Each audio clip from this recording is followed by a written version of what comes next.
标题：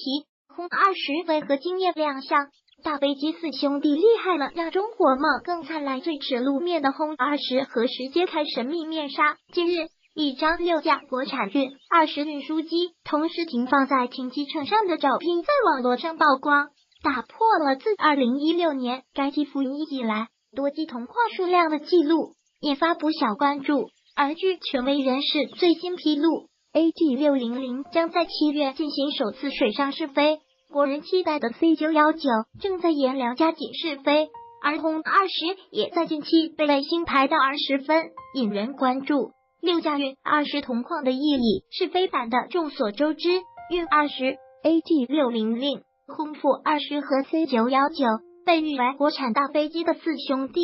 据了解，在研制大飞机四兄弟过程中，国内很多厂商在各自领域进行针对性技术研发，最后进行组装，这使中国各个行业基础工业水平获得了较大提升。随着一系列新技术、新材料、新工艺在国产大飞机上的应用，这些新成果也将实现批量生产，进而催生中国基础工业能力的进一步提升。AG600能让中国对海洋的控制距离更远是时尚。作为高端制造业的集大成者，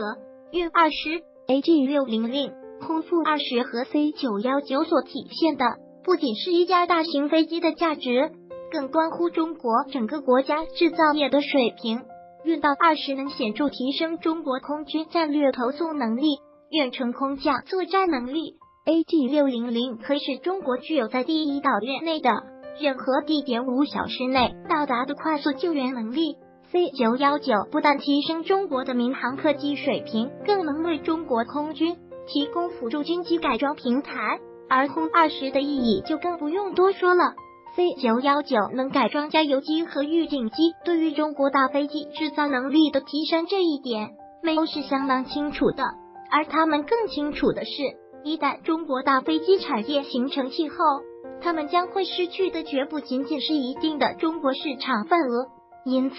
对于中国大飞机产业的发展，美欧是相当忌惮的和惊恐的。所以很多人是预测是航正和发动机将是他们阻挠中国民用大飞机发展的一个最有力的武器。中国的大飞机梦可不只是这四兄弟。分析指出，以运20、AG600、轰负20和 C919 等四兄弟为代表的大飞机工程，使中国航空装备实现了对世界先进水平从总体跟跑到主体并跑的转变，更是中国梦的重要组成部分。可以预料的是，